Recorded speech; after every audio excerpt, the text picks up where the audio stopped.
Hello dear student, आपका बहुत बहुत स्वागत है हमारे चैनल ऑल अबाउट एनसीईआरटी में। हमने कल पढ़ा था क्लास 6 हिंदी का नया लेसन ऐसे। ठीक है, आज हम इसके आपको क्वेश्चन आंसर कराएंगे। तो पहला क्वेश्चन है, सबसे पहला क्वेश्चन हम लेंगे, सड़क के किनारे सुंदर फ्लैट का बैठक का दृश्य, उसका एक दरवाज़ा सड़क वाले बरामदे में खुलता है, उस पर एक फ़ोन रखा है। तो इस बैठक के बारे में आप पूरी तस्वीर बताओ, मतलब ये बैठक कैसा था, इसके बारे में आपको पूरी तस्वीर बतानी है। ठीक है, तो सड़क के किनारे एक सुंदर फ्लैट के बैठक का दृश्य क्या था? सड़क के किनारे एक सुंदर बैठक का दृश्य, उसका एक दरवाज़ा सड़क वाले बरामदे में खुलता है, बरामदे में रंग बिरंगे फूलों की क्यारियाँ रखी हैं, अंदर बैठक की दीवारों पर हल्का पीला रंग लगा है, एक तरफ सोफ़ा सेट, दूसरी तरफ टीवी रखा है, टीवी के पास में एक छोटी सी मेज है और मेज में एक गुलाबी कपड़ा बिछा है और उस पर एक फ़ोन रखा हुआ है। ठीक है, तो अगला क्वेश्चन हम देखते हैं। अगला क्वेश्चन क्या है, माँ मोहन के ऐसे ऐसे कहने पर क्यों घबरा गई थी? अब मोहन कह रहा था कि मुझे ऐसे ऐसे हो रहा है, तो उसकी माँ क्यों घबरा रही थी?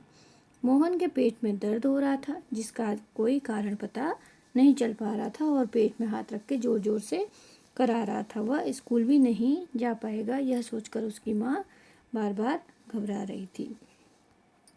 ऐसे कौन कौन से बहाने होते हैं जिन्हें मास्टर जी एक ही बार में सुनकर समझ जाते हैं? कुछ बहानों के बारे में बताइए। अब आप लोग भी स्कूल पढ़ते हैं, आप भी जानते होंगे ऐसे कौन कौन से बहाने होते हैं जो बच्चे अक्सर स्कूल जाने के लिए बनाते हैं, वो आप बताइए। ठीक है, ये तो आप ही ज़्यादा बेहतर जानते होंगे।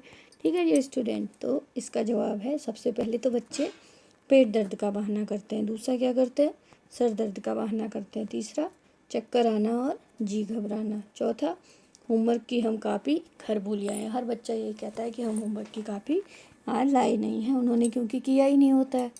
ठीक है, अगला माता पिता के साथ कहीं जा रहे हैं, और नंबर 6 पिताजी का शहर से कहीं बाहर जाना। ठीक है, ये सब कारण जो है बच्चे बताते हैं मास्टर जी को। अच्छा, अगला क्वेश्चन है, मान लो कि मोहन की तबीयत पूछने तुम जाते हो, तुम अपने और मोहन की बातचीत को संवाद के रूप में कैसे लिखोगे? ठीक है, वो आपको बताना है। पहले आप जा रहे हैं, मतलब मैं, मोहन कैसे हो, सबसे पहले यही पूछता है हर कोई कि मोहन कैसे हो। फिर मोहन कहता है ठीक है, कुछ दिनों से पेट में बहुत दर्द है। फिर मोहन कहता है ठीक हूँ कुछ दिनों से, लेकिन मेरे पेट में दर्द हो रहा है। फिर मैं, डॉक्टर को दिखाया तुमने, क्या कोई दवा ली तुमने? कहते हो, पूछोगे हर कोई।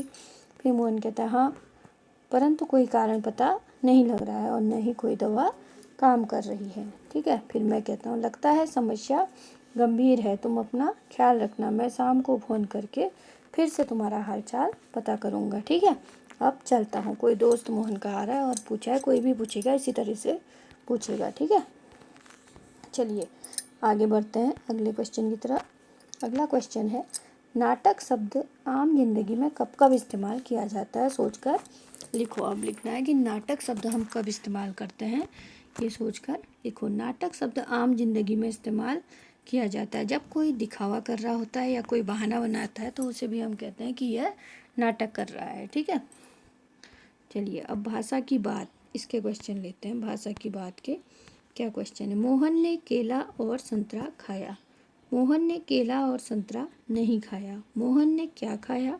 मोहन केला और संतरा खाओ।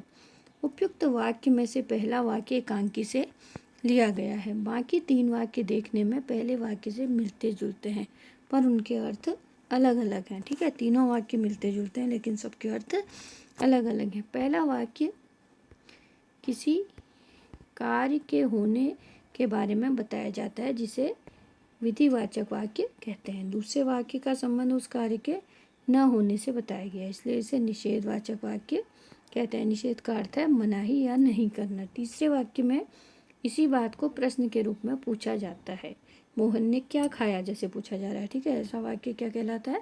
प्रश्नवाचक। और चौथे वाक्य में मोहन के उसी कार्य को करने के लिए कहा जा रहा है, इसलिए उसे आदेशवाचक वाक्य कहते हैं। जैसे मोहन केला और संतरा खाओ, उसे आदेश दिया जा रहा है कि मोहन केला और संतरा खाओ।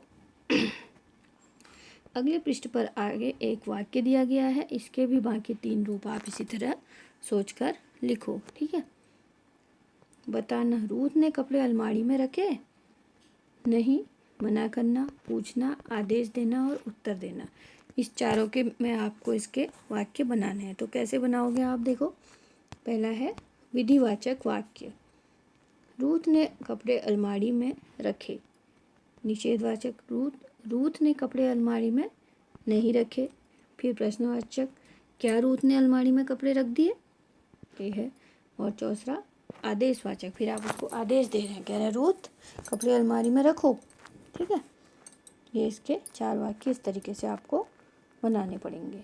ठीक है, तो डियर स्टूडेंट, इसके क्वेश्चन आंसर शायद यहीं तक हैं।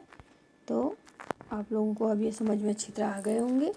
तो कल हम आपके लिए अगला लेसन लेके आएंगे, फिर से नया वीडियो लेके आएंगे। तब तक आप लोग इसे पढ़िए, समझिए और याद करिए, और लाइक और सब्सक्राइब ज़रूर कीजिए और अपने दोस्तों को भी शेयर कीजिए। ठीक है, थैंक्स फॉर वॉचिंग।